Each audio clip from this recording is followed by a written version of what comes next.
Everyone, myself Harshit Kumar Pandey, and in this video I am going to cover the concept of oscillator. So let's start. What are the oscillator? So this video is all about analog circuit, and in this video I am going to cover the different types of oscillator: RC phase shift oscillator, Wien bridge oscillator, crystal oscillator, clap oscillator, Colpitts oscillator. So let's start the class. So if we talk about oscillator, so what is the oscillator? Oscillator is the device which convert DC to AC. Means oscillator एक प्रकार की ऐसी device होती है जो convert करती है DC को एसी में। और हमको अगर कहीं भी ऑसिलेटर प्रोड्यूस करना है तो वो जो ऑसिलेटर होना चाहिए वो क्या होना चाहिए? सस्टेन होना चाहिए। सस्टेन मतलब कि उसमें कोई भी एरर ओरर ना होना चाहिए। तो ये है ऑसिलेटर के लिए कुछ इंपॉर्टेंट पैरामीटर, यानी हम डीसी को एसी में कैसे कन्वर्ट कर सकते हैं, तो ऑसिलेटर से कन्वर्ट कर सकते हैं। इसमें हम कुछ फीड एम्पलीफायर का भी इस्तेमाल करते हैं। तो अगर आप ब्लॉक डायग्राम ऑसिलेटर का देखेंगे तो कुछ इस प्रकार से होता है, जैसे कि यहाँ पर आपका एक वी इनपुट वोल्टेज है और यहाँ पर एक एम्पलीफायर लगाया दिया गया और यहाँ पर एक फीडबैक नेटवर्क लगा दिया गया। तो इसी को ब्लॉक डायग्राम ऑफ ऑसिलेटर बोलते हैं। अब देखिए, जैसा कि आप यहाँ पर आप देख सकते हैं कि जो वी आउटपुट है वो किसके बराबर है? यहाँ पर एम्पलीफायर का जो गेन है इसको हमने ए से रिप्रेजेंट किया है, तो ए इंटू वी ए। वहीं अगर हम बात करें वी एफ का मतलब कि फीडबैक नेटवर्क का जो वैल्यू है, फीडबैक वोल्टेज की वैल्यू किसके बराबर होगी? तो बीटा इंटू वी नॉट के बराबर होगी।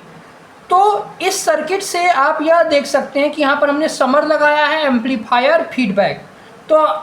तो हम केस वन की अगर हम बात करें तो वी इन, अगर हम वी इन की बात करें, अगर हमको इनपुट वोल्टेज की वैल्यू निकालना है, वी आउट बटे वी इन निकालना है, तो कैसे निकालेंगे? अगर वी आउट बटे वी इन निकालना है तो कैसे करेंगे? तो जैसा मैंने आपको बताया कि वी आउटपुट की वैल्यू होती है ए इंटू वी ए, वहीं वी एफ की वैल्यू होती है बीटा इंटू वी नॉट। तो अगर हम वी ए की वैल्यू लिखें तो V A is equal to होता है V in plus beta V naught, जहाँ पर वी ए की वैल्यू किसके बराबर होती है? वी ए की बराबर होती है V in plus V F के बराबर। ठीक, तो वी आउटपुट किसके बराबर होता है? ए इंटू वी ए के बराबर। ए इंटू वी ए के बराबर वी आउटपुट होता है। तो V output is equal to A into V in, क्योंकि वी ए की value V in plus beta V not है ना, तो वी आउटपुट जो है वो ए इंटू वी ए के बराबर है। तो यहाँ पर हम A into V in plus A beta V not लिख सकते हैं, यानी वी नॉट माइनस इस वाले टर्म को इस तरफ शिफ्ट कर देंगे तो V not minus A B, यानी A beta V not is equal to A V in. तो V output V in is equal to हो जाएगा A upon one minus A B के बराबर।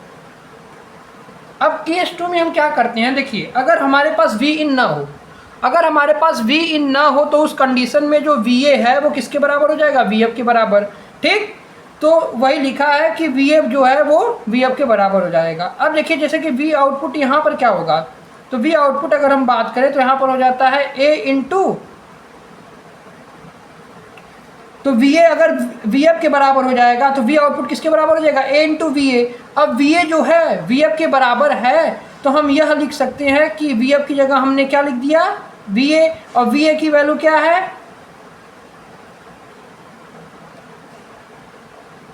तो वही लिख दिया, V output is equal to A into V F हो जाएगा, क्योंकि हम जानते हैं कि वी आउटपुट क्या है? वी आउटपुट होता है ए इंटू वी ए। अब वी ए और वी एफ बराबर है, वी ए और वी एफ बराबर है, तो वी एफ की जो वैल्यू होगी, वी एफ की वैल्यू जैसा कि हम जानते हैं बीटा इंटू वी नॉट होती है ना, बीटा इंटू वी नॉट होती है, वी एफ की value beta into V naught होती है। ठीक, तो वहाँ पर हमने रख दिया। तो जब इसको रखेंगे तो A into beta, amplifier into beta का जो फीडबैक नेटवर्क है इसकी वैल्यू इक्वल टू 1 आ जाएगी। ठीक, तो ये है आपका डेरिवेशन ऑफ ऑसिलेटर। ये भी डेरिवेशन कभी कभी क्वेश्चन में पूछ लिया जाता है, तो मैंने यहाँ पर आपको एक्सप्लेन किया है। अब हम आगे बढ़ते हैं। अब कभी कभी क्वेश्चन पूछता है कि बार क्वेश्चन क्राइटेरिया बताइए। तो देखिए, बार क्वेश्चन क्राइटेरिया क्या होती है? तो बार क्वेश्चन क्राइटेरिया कहती है कि एम्पलीफायर और जो फीडबैक नेटवर्क की वैल्यू जो हो वो इक्वल टू 1 होनी चाहिए, और इसमें जो एंगल है एम्पलीफायर और फीडबैक के बीच का जो एंगल है वो 0 डिग्री होना चाहिए या 360 डिग्री होना चाहिए। फॉर सस्टेन ऑसिलेटर के लिए ये कंडीशन होनी चाहिए। अब देखिए अकॉर्डिंग टू फीडबैक, फीडबैक के अकॉर्डिंग, जैसे कि यहाँ पर आप देख सकते हैं कि ये फीडबैक है, तो अकॉर्डिंग टू फीडबैक ऑसिलेटर जो है वो दो तरह से डिवाइड हुआ, आरसी और एलसी।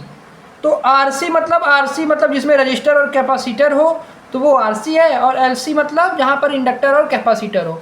तो अकॉर्डिंग टू आरसी हम इसको दो तरह में डिवाइड, अगर आरसी की बात करें यानी register capacitor phase shift oscillator की अगर हम बात करें तो वो दो प्रकार के होते हैं, फेज शिफ्ट और वेन ब्रिज ऑसिलेटर। वहीं एलसी जो है वो तीन प्रकार के होते हैं, हार्टले, कॉलपिट और क्लैप। ठीक, तो अगर हम आरसी फेज शिफ्ट ऑसिलेटर की बात करें तो देखिए इसको कैसे डिराइव करेंगे। तो आरसी फेज शिफ्ट ऑसिलेटर जो है उसका इस्तेमाल हम ऑडियो फ्रीक्वेंसी ऑसिलेटर में करते हैं। इसमें हम कॉमन एमीटर कन्फिग्रेशन एम्पलीफायर का इस्तेमाल, common ammeter configuration RC phase shift में होता है। और फीडबैक क्या है, फीडबैक जो है वो कम्बिनेशन है, आर एंड सी का कम्बिनेशन है, इसीलिए इसका नाम हम आरसी बोले। अब आरसी फेज शिफ्ट ऑसिलेटर का आपका डेरिवेशन आता है, वेन ब्रिज का आता है, क्रिस्टल का आता है, क्लैप का आता है और हार्टले का आता है। तो इनका एक एक करके हम डेरिवेशन करते हैं। तो अगर हम आरसी फेज शिफ्ट ऑसिलेटर की बात करें तो यहाँ पर आप इसका देख सकते हैं कि ये जो डायग्राम है, ये सर्किट डायग्राम बहुत ही इंपॉर्टेंट होता है, इसको आपको लर्न होना चाहिए। यानी क्या किया गया, यहाँ पर 3 कैपेसिटर लगा दिया गया, 3 इंडक्टर रजिस्टर लगा दिया गया, और ये देख ही रहे हैं आपका inverting and non inverting amplifier की तरह ये यहाँ पर कनेक्टेड, यानी ये आपका RF है, ये R1 है, और यहाँ पर हमने 3 कैपेसिटर और 3 रजिस्टर लगा दिया। यहाँ पर V आउटपुट है और यहाँ पर कोई V इन मान लीजिए कहीं से है। ठीक, तो ये इसका सर्किट डायग्राम है, सर्किट डायग्राम है। अब देखिए, अब इसी ये वाला जो हमारा पोर्शन था ना, ये वाला जो पोर्शन था इसी को हमने तोड़कर यहाँ पर लिख दिया है क्यों आसानी हो जाए। तो हम यहाँ पर जो कैपेसिटर है उसको 1/80 भी लिख सकते हैं और रजिस्टर को R लिख सकते हैं। तो V आउटपुट और V इन में यही होगा, और यहाँ पर एक R1 रजिस्टर एक्स्ट्रा आ जाएगा।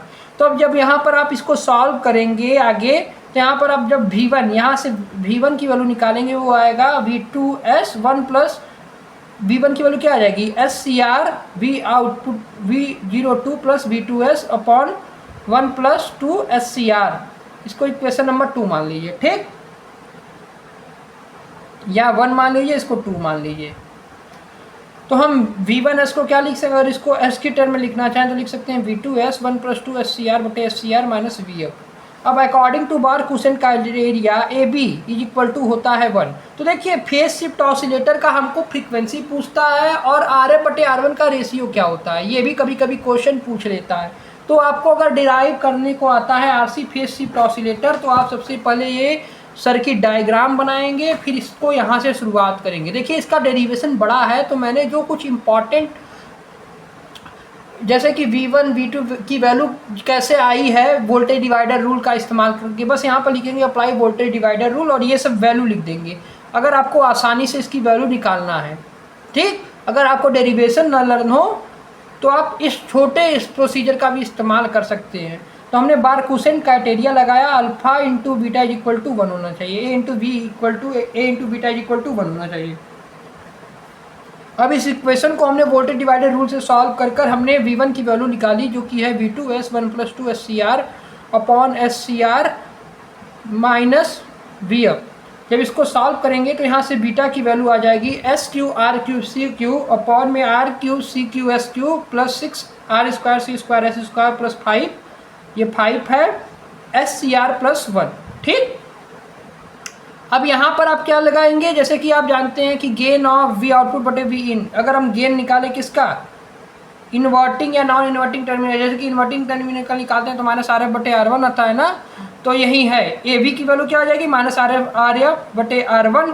अब यहाँ पर ये वैल्यू पुट कर देंगे, बार-कुसेंट क्राइटेरिया यहाँ पर लगा दिया गया, AB into beta is equal to 1 होता है, तो इसकी वैल्यू माइनस RF बटे R1 के बराबर आ गई इज इक्वल टू, और ये वैल्यू लग दिया SQ RQ CQ upon RQ CQ SQ 6 R² C² S² plus 5 SCR plus 1। तो इसको लर्न करने का ट्रिक है कि 5 1 6 5 1, नीचे वाला टर्म ये रहेगा और ऊपर वाले टर्म में SQ RQ CQ होगा। इस तरह से आप इसको लर्न करेंगे तो भी आपको लर्न होगा। बस यहाँ पर आपको अल्फा और बीटा की वैल्यू को रखना है। तो यहाँ से बीटा की वैल्यू आती है SQ RQ CQ, जब इसको वोल्टेज डिवाइडर रूल से सॉल्व करेंगे तो ये आएगा। और ए भी क्या आएगा, ए भी क्या है, गेन है। तो गेन कैसे निकालते हैं, तो inverting and non inverting configuration आपने करा ही है। तो वहाँ से आप जब करते हैं तो इसकी वैल्यू आती है माइनस आर एफ बटे R1, क्योंकि ये इन्वर्टिंग टर्मिनल तो इसकी वैल्यू माइनस RF बटे R1 आएगी। और यहाँ पर वैल्यू को पुट कर देंगे। तो आप क्या करेंगे, आप इमेजिनरी पार्ट और रियल पार्ट को इक्वेट करेंगे। तो जब आप इमेजिनरी पार्ट को इक्वेट करेंगे, तो जब आप रियल पार्ट को इक्वेट करेंगे तो वहाँ से ओमेगा स्क्वायर की वैल्यू आएगी 1/6R²C²। तो यहाँ से फ्रीक्वेंसी की वैल्यू आ जाएगी 1/2π√6RC। यही आपको डिराइव करना होता है, फ्रीक्वेंसी की वैल्यू निकालना रहता है। कभी कभी क्वेश्चन में आपसे RF बटे R की वैल्यू पूछ देता है, तो इसकी वैल्यू 29 आती है। क्या करेंगे, इमेजिनरी पार्ट को जब इक्वेट करेंगे और वहाँ पर ओमेगा की जगह आप 1/√6RC रख देंगे तो RF बटे R की वैल्यू 29 आ जाएगी। ठीक, तो ये था आपका RC फेज शिफ्ट ऑसिलेटर। तो फेज शिफ्ट ऑसिलेटर आएगा तो इसी तरह डिराइव करेंगे। ये सिंपलेस्ट मेथड मैं आपको बता रहा हूँ। अगर आपको नंबर स्कोर करना है, अभी आपके पास समय है, तो आप इस तरह से लिख कर नंबर स्कोर कर सकते हैं। अगर आपको बड़ा प्रोसीजर ना फॉलो करना पड़े तो इस छोटे प्रोसीजर का भी इस्तेमाल कर आप नंबर को गेन कर सकते हैं। अब बात करते हैं वेन ब्रिज ऑसिलेटर। तो वेन ब्रिज ऑसिलेटर कुछ इस प्रकार से होता है। यहाँ पर रजिस्टर लगा दिया, यहाँ पर रजिस्टर लगा दिया RF, फिर हमने यहाँ पर क्या लगा दिया, यहाँ पर R और यहाँ पर C लगा दिया। यहाँ पर R देखिए 2 R यहाँ पर क्या है सीरीज में, R और C, और 2 R और C पैरेलल में है। ठीक, तो ये है वेन ब्रिज ऑसिलेटर का सर्किट डायग्राम। ठीक है, सर्किट डायग्राम। तो सर्किट डायग्राम आधे मार्क्स का होता है, डेरिवेशन आधे मार्क्स का होता है, इसको आप ध्यान रखेंगे। तो ये आपका सर्किट डायग्राम अगर आता है वेन ब्रिज ऑसिलेटर, तो सर्किट डायग्राम बनाएंगे, फिर इसका डिराइव करेंगे। तो यही देखिए अब क्या किया गया, अब यहाँ पर ये वाला पार्ट जो था इसको हमने काट कर, ये वाला जो पार्ट था इसको काट कर हमने यहाँ पर इसको रिप्रेजेंट कर दिया। यहाँ पर C की जगह 1/80 लिख दिया और R की जगह R ही रहने दिया। तो इसको हमने क्या किया, इसको हमने ZP माना। ZP क्या है, R + 1/80 है, क्योंकि दोनों सीरीज में है। वहीं ये दोनों पैरेलल में है, तो यहाँ पर हम क्या लगाएंगे, यहाँ पर हम पैरेलल वाला फार्मूला लगाकर इसको सॉल्व करेंगे तो यहाँ से ZS आ जाएगा। अब जैसा कि आप जानते हैं बीटा क्या है, बीटा होता है VF बटे V0 का रेशियो। बीटा क्या है, यहाँ पर बीटा होता है VF बटे V0 का रेशियो। तो VF बटे V0 जब इस पर सॉल्व करके निकालेंगे तो इसकी वैल्यू आएगी RCS/R²C²S² + 3SCR+1। ठीक, अब यहाँ पर क्योंकि ये नॉन इन्वर्टिंग टर्मिनल है तो यहाँ पर गेन की वैल्यू होती है 1/RF/R1, जैसा कि आप जानते ही हैं। तो according to Barkhausen criteria AB + beta = 1 होता है। तो AB की जगह रख देंगे वैल्यू 1 + RF बटे R1 और बीटा की जगह रख देंगे RCS/R²C²S² + 3SCR+1।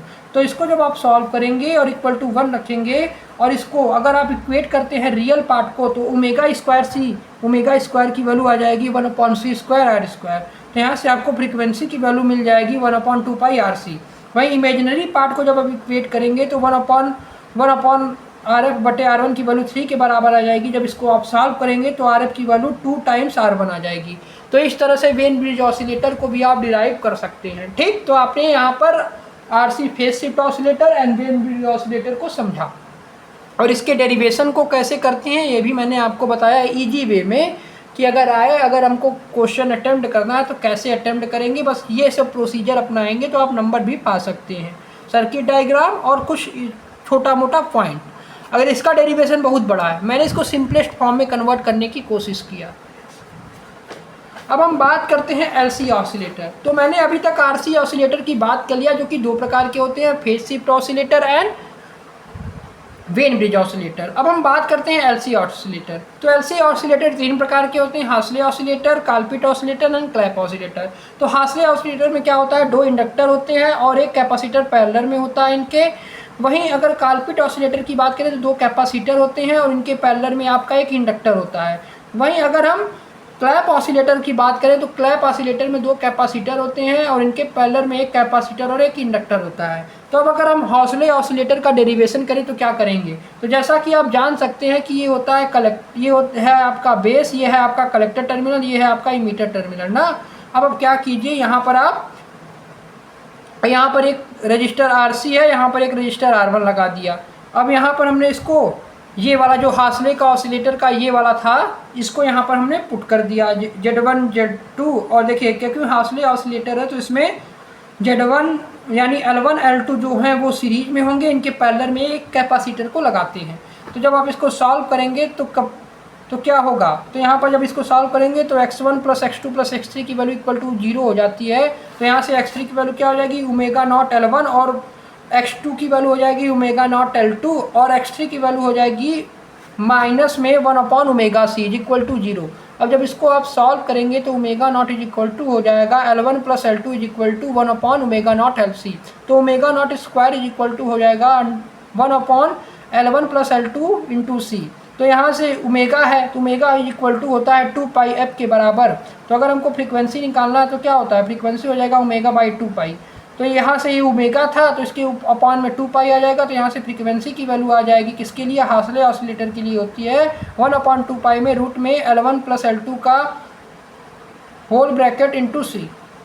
अब देखिए अगर हम इसके एडवांटेज की बात करें तो एडवांटेज की अगर हम बात करें हासले ऑसिलेटर की, यहाँ पर एडवांटेज है शॉर्ट में लिख रहे हैं, तो एडवांटेज की बात करें तो इजी ट्यून होता है, आसानी से ट्यून कर सकते हैं, ऑपरेट एट हाई फ्रीक्वेंसी पे ऑपरेट कर सकते हैं। ठीक, ये दोनों इसके एडवांटेज हैं। डिसएडवांटेज की बात करें तो पुअर फ्रीक्वेंसी स्टेबिलिटी होती है। वहीं अगर हम इसके एप्लीकेशन की बात करें हासले ऑसिलेटर की, तो ये RF source, radio frequency source में इसका इस्तेमाल करते हैं और फंक्शन जनरेशन में इसका इस्तेमाल करते हैं। वहीं अगर हम बात करें काल्पिट ऑसिलेटर की, तो देखिए काल्पिट ऑसिलेटर हौसले ऑसिलेटर में बस डिफरेंस क्या है, वहाँ पर हम 2 इंडक्टर लगाए थे, यहाँ पर 2 इंडक्टर लगाए थे ना, और काल्पिट में उसका अपोजिट हो जाता है, यहाँ पर 2 कैपेसिटर लगा देते हैं, इसके पैरेलल में इंडक्टर लगाते हैं। वहीं हासले में क्या लगा रहे थे, 2 इंडक्टर लगा रहे थे, उसके पैरेलल में हम 1 कैपेसिटर लगा रहे हैं। वहीं काल्पिट में 2 कैपेसिटर लगाते हैं और एक उसके पैरेलल में इंडक्टर लगा लेते हैं। अब यहाँ पर भी हम क्या करेंगे, इसको हम जैसे कि यहाँ पर हम KCL KVL वोल्टेज डिवाइडर इन सब किसी का भी सहायता लेकर आप यहाँ पर x1 x2 x3 की वैल्यू निकालेंगे। तो x1 क्या हो जाएगा, क्योंकि ये कैपेसिटर है तो -1/ओमेगा0 माइनस, और x2 क्या है, कैपेसिटर है तो माइनस आएगा 1/ओमेगा0 प्लस, और ये इंडक्टर है तो ओमेगा0L इज इक्वल टू 0 हो जाएगा। अब जब इसको आप आगे सॉल्व करेंगे तो अभी इन दोनों टर्म को एक साथ रखेंगे, इस वाले टर्म को इधर भेज देंगे तो यहाँ पर माइनस माइनस साइन आ जाएगा, तो माइनस से माइनस कैंसिल आउट हो जाएगा। तो ओमेगा0 स्क्वायर की वैल्यू हो जाएगी 1/L ब्रैकेट में 1/C1 प्लस 1/C2। तो ओमेगा0 की वैल्यू क्या हो जाएगी, रूट में 1/L 1/C1 प्लस 1/C2 के बराबर आ जाएगी। यानी फ्रीक्वेंसी की वैल्यू यहाँ पर आ जाएगी किसके बराबर, फ्रीक्वेंसी की वैल्यू आ जाएगी 1/2π अंडर रूट में 1/L 1/C1 प्लस 1/C2 के बराबर। अगर हम काल्पिट ऑसिलेटर की एडवांटेज की बात करें तो simple to construct, easy, simple से हम इसको बना सकते हैं, इजी ट्यूनिंग इसमें आसानी से हो जाती है। इसका भी डिसएडवांटेज क्या है, पुअर फ्रीक्वेंसी स्टेबिलिटी होता है इसमें भी। अगर इसके एप्लीकेशन की बात करें तो इसका इस्तेमाल हम करते हैं हाई फ्रीक्वेंसी जनरेटर में। तो देखिए ड्रॉबैक क्या है काल्पिट का, अभी मैं आपको बता रहा हूँ, यहाँ पर लिखा हूँ कि जो फ्रीक्वेंसी ऑफ ऑसिलेटर होता है वो अनस्टेबल होता है। क्यों अनस्टेबल होता है, तो due to input and output capacitor, input और आउटपुट कैपेसिटर के कारण इसका फ्रीक्वेंसी ऑफ ऑसिलेटर जो है वो अनस्टेबल बन जाता है। ठीक ठीक,